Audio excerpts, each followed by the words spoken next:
శ్రీ గురుభ్యో నమ. నమస్కారం. అందరూ కూడా మీ యొక్క ఇష్టదేవాన్ని ప్రార్థన చేసుకోండి, మీ తల్లిదండ్రులకి ప్రార్థన చేసుకోండి. నూతన సంవత్సరాన్ని ప్రారంభిస్తున్నాం ఎన్నో ఆశలతో, ఎన్నో కోరికలతో.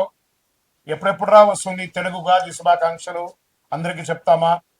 ఈ ఉగాది సంవత్సరం నాకు ఎలా ఉండబోతుంది, నా జీవితం ఎలా ఉండబోతుంది, ప్రపంచం ఎలా ఉండబోతుంది, ఆర్థికం ఎలా ఉండబోతుంది, వ్యవసాయం ఎలా ఉండబోతుంది, జీవితాలు ఎలా ఉండబోతున్నాయి, విద్యలు ఎలా ఉండబోతున్నాయి, వర్షాలు ఎలా ఉండబోతున్నాయి, రాజకీయం ఎలా ఉండబోతున్నాయి అని ప్రతి ఒక్కరికి ఒక క్వశ్చన్ మార్క్స్ ఎప్పుడు ఉగాది కోసం ఎదురు చూస్తున్నటువంటి మా ప్రేక్షక మిత్రులందరికీ కూడా పేరు పేరున శుభాకాంక్షలు. ఇప్పటి వరకు మా యొక్క ఛానల్ని ఆరాధిస్తూ, ప్రోత్సాహం చేస్తూ, సబ్స్క్రైబ్ చేస్తూ, ఈ ఛానల్లోని విశేషాలు అందరికీ మీ మిత్రులకి అందరికీ తెలుపుతూ ఉన్నటువంటి మీ యొక్క గొప్ప మనసుకి ధన్యవాదాలు. ప్రతి ఒక్కరికి కూడా పరాభవనామ సంవత్సర శుభాకాంక్షలు. ముందుగా మనం దైవ ప్రార్థనతో ప్రార్థన చేసుకుంటా. మీ ఇష్టదైవాన్ని ప్రార్థన చేసుకోండి. శుక్లాంబరధరం విష్ణుం శశివర్ణం చతుర్భుజం ప్రసన్నవదనం ధ్యాయేత్ సర్వవిఘ్నోపశాంతయే. గురుర్బ్రహ్మ గురుర్విష్ణు గురుర్దేవో మహేశ్వరః గురు సాక్షాత్ పరబ్రహ్మ తస్మై శ్రీ గురవే నమః. ఇష్టదేవతాభ్యో నమః, కులదేవతాభ్యో నమః. స్వామి శరణమయ్యప్ప. ఈ యొక్క పంచాంగ శ్రవణం చేయడం వల్ల ఏ విధమైనటువంటి పుణ్య ఫలితాన్ని వస్తుందో శ్లోక రూపంలో తెలుసుకుంటాం.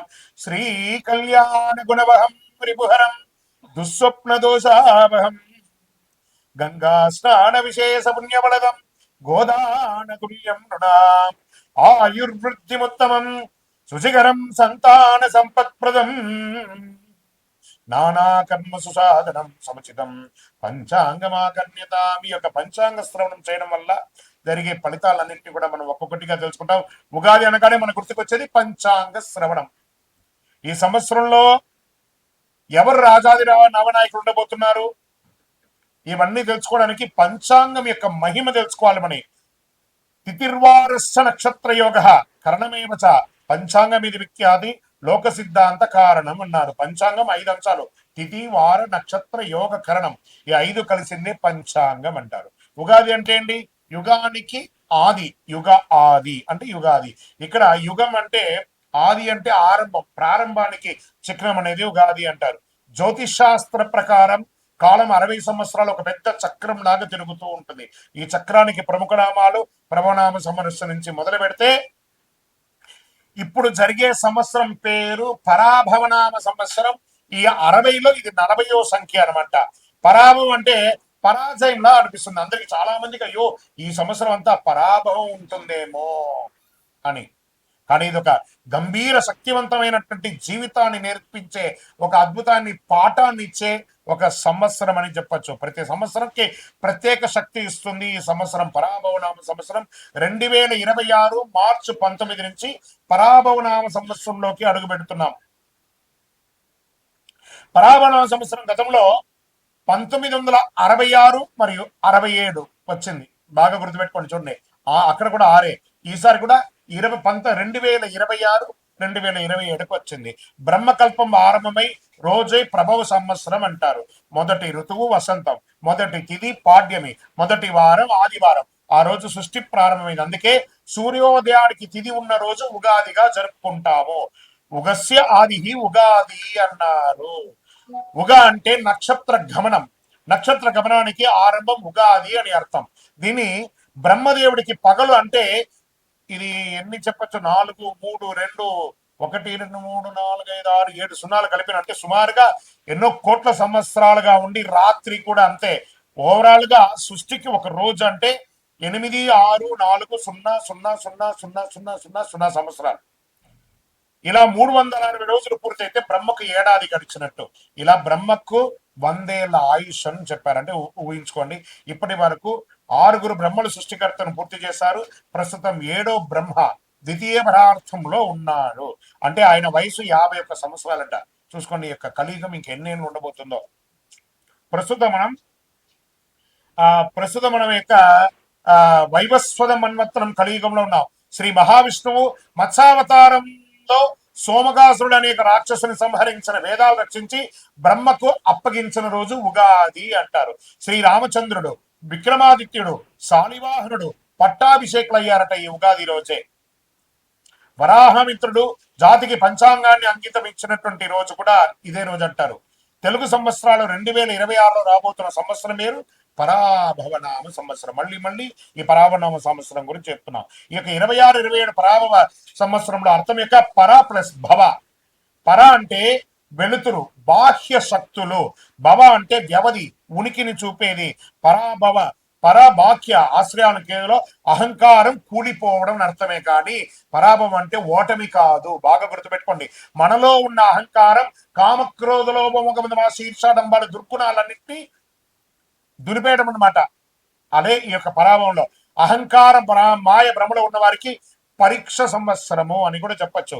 కలియుగ ప్రమాణం 4,32,000 సంవత్సరాలు. శ్వేత వరాహ కల్పమందులు 7 అయినటువంటి వైవస్వతంలో 28 మహామండలి కలియుగ ప్రథమ పాదంలో 5,127 అనమాట. ఇది ప్రభవాది సంవత్సరాల 40 సంవత్సరం చాంద్రమానం స్వస్తి ప్రాభవనామ సంవత్సరంగా చెప్పబడింది. ఇది ఎలా ప్రారంభమవుతుందో కూడా చెప్తాను చూడండి. కలియుగ శతాబ్దములు 5,127. శ్రీ ఆదిశంకరాచార్యులు ఉద్భవించినటువంటి 2,097. శాలివాహన శతాబ్దములు 1948.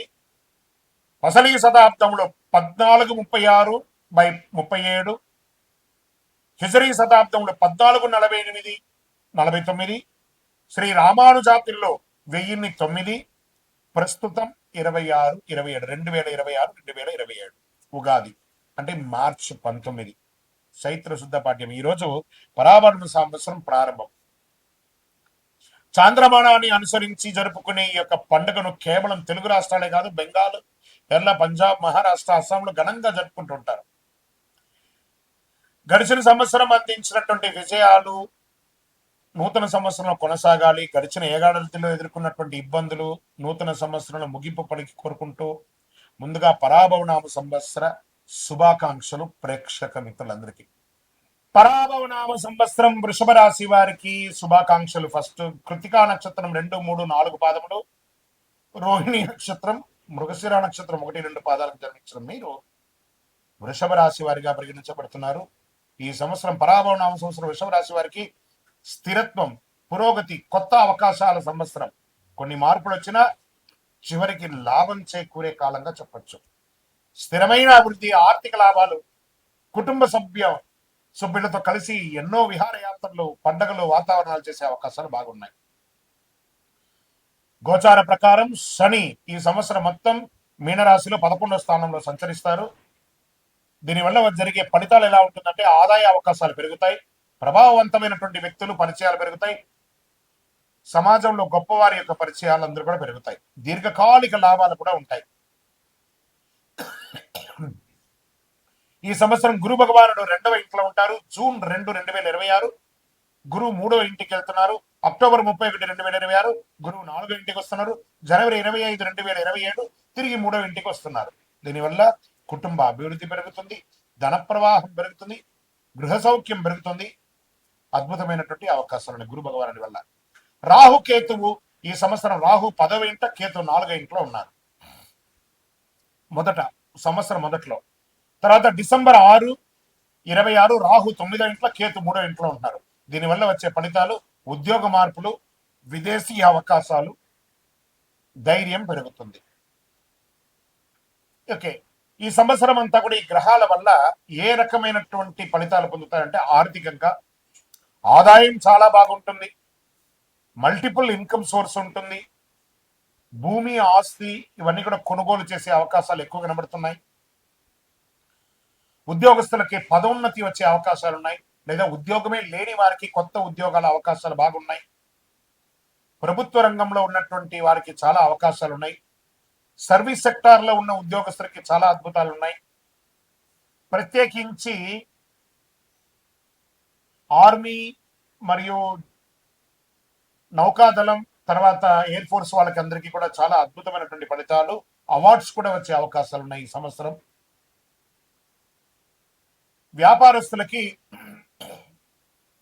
చూసి రమ్మనిన కాల్చి వచ్చినట్టుగా 3 పువ్వులు 6 కాయలుగా అద్భుతమైనటువంటి వ్యాపారాన్ని పొందే అవకాశాలు చాలా చాలా ఉన్నాయి. మ్యానుఫ్యాక్చరింగ్ సెక్టార్ వాళ్ళకి చాలా బాగుంటుంది. ఇండస్ట్రీస్, మిషనరీస్, కొత్త కొత్త మిషనరీస్ కొనే అవకాశాలు బాగా ఉన్నాయి. ఈ కామర్స్ బిజినెస్ లో చాలా అద్భుతాలు పొందే అవకాశాలు ఉన్నాయి. వివాహం కాని వారికి అద్భుతమైనటువంటి వివాహం అయ్యే అవకాశాలు బాగా ఉన్నాయి. ఎన్నో రోజులుగా ఎదురు చూస్తున్నటువంటి సంతాన భాగ్యం కూడా కలిగే అవకాశాలు ఈ సంవత్సరం బాగున్నాయి. ఆరోగ్యం సాధారణం కంటే కూడా చాలా అద్భుతంగా ఉంటుంది ఈ సంవత్సరం. వృషభ రాశి వారికి ఆరోగ్యం చాలా బాగుంటుంది. కాస్త షుగర్ లెవెల్ కానీ, బ్యాక్టీరియాస్ కానీ ఇవన్నీ కూడా కాస్త చెక్ చేసుకుంటే చాలా మంచిది. దీనికి ఏం చేయాలి? మీరు ఆహార నియమాలు పాటించాలి వృషభ రాశి వారు. ఇంకా ప్రయాణాలు, వ్యాపార రీతిగా ప్రయాణాలు, విద్య రీతిగా ప్రయాణాలు, ఉద్యోగ రీతిగా ప్రయాణాలు అద్భుతం సాధిస్తారు ఈ సంవత్సరం అని కూడా చెప్పచ్చు. ఈ సంవత్సరం విద్యార్థులకి యోగకాలం. మీరు అనుకున్న యూనివర్సిటీలో సీట్స్ వచ్చే అవకాశాలు ఉన్నాయి. క్యాంపస్ సెలక్షన్స్ వచ్చే అవకాశాలు ఉన్నాయి. వ్యవసాయదారులకైతే అద్భుతం ఈ సంవత్సరం, చాలా అద్భుతంగా ఉంటారు. జాక్ పాట్ అని చెప్పచ్చు వ్యవసాయదారులకి. రానున్న రోజులు గుర్తుపెట్టుకోండి మిత్రులారా, వ్యవసాయ మిత్రులారా, అందరూ వ్యవసాయానికి రాబోతున్నారు. ఎక్కువ శాతం సిద్ధంగా ఉండండి. మంచి మంచి టెక్నాలజీతో వ్యవసాయాలు రాబోతున్నాయి. చాలా అద్భుతంగా ఉంటారు. ప్రేమికులకి అద్భుతమైనటువంటి సమయం అని కూడా చెప్పచ్చు. భార్య భర్తల మధ్య సఖ్యత పెరుగుతుంది. అన్నదమ్ములు, అక్క చెల్లెలు, కుటుంబం అంతా కూడా చాలా ఉల్లాసంగా గడిపే సంవత్సరం అని కూడా చెప్పచ్చు. ఇంకా నక్షత్రాల వారిగా ఈ సంవత్సరం మీకు ఎలా ఉంది అంటే, కృతికా నక్షత్రం 2, 3, 4 పాదాలకి ఆర్థిక లాభాలు, కొత్త అవకాశాలు, కీర్తి ప్రతిష్టలు పెరుగుతున్నాయి. ఇంకా రోహిణి నక్షత్రం వారికి కుటుంబ సౌఖ్యం, ధనాభివృద్ధి, గృహ మార్పులు అవకాశాలు మెండుగా ఉన్నాయి. ఇంకా మృగశిర నక్షత్రం 1, 2 పాదాలకి ప్రయాణాలు, వ్యాపార లాభాలు, కొత్త పరిచయాలు పెరుగుతున్నాయి. సమాజంలో గొప్ప వాళ్ళతో పరిచయం, రాజకీయ నాయకులుగా ఉన్న వాళ్ళకి కూడా చాలా యోగ కాలం అని కూడా ఈ సంవత్సరం చెప్పచ్చు. ఈ సంవత్సరం అదృష్ట సంఖ్య 2, 6, 8. అదృష్టమైనటువంటి రోజులు శుక్రవారం, బుధవారం ఈ సంవత్సరం.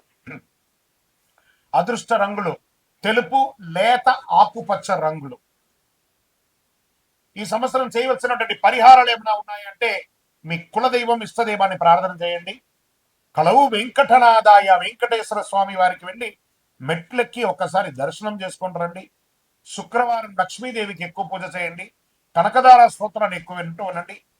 గోపూజ చేయండి. విష్ణు సహస్రనామ పారాయణాలు ఎక్కువ చేస్తూ ఉండండి. చాలా అద్భుతంగా ఉంటారు. ఇంకను సకల దోషాలు తొలగి ఆనందంగా ఉండడానికి మీ వయస్సు ఎంత ఉందో అన్ని దీపాలను మీ ఇష్టదైవ దేవాలయంలో, కులదైవ దేవాలయంలో నువ్వుల నూనెతో, ఆ సంఖ్యతో, సపోజ్ మీ వయసు 30 ఉందనుకోండి, 30 ఒత్తులు, 40 ఉందనుకో 40 ఒత్తులు, అలా ఒత్తులు వేసి నువ్వుల నూనెతో దీపం వెలిగించండి. ఇంకా మీ యొక్క సంపూర్ణ జాతకం తెలుసుకోవడానికి మీ పరిసర ప్రాంతాల్లో ఉన్నటువంటి సద్గురువుల్ని సంప్రదించి మీ జాతకం తెలుసుకోండి.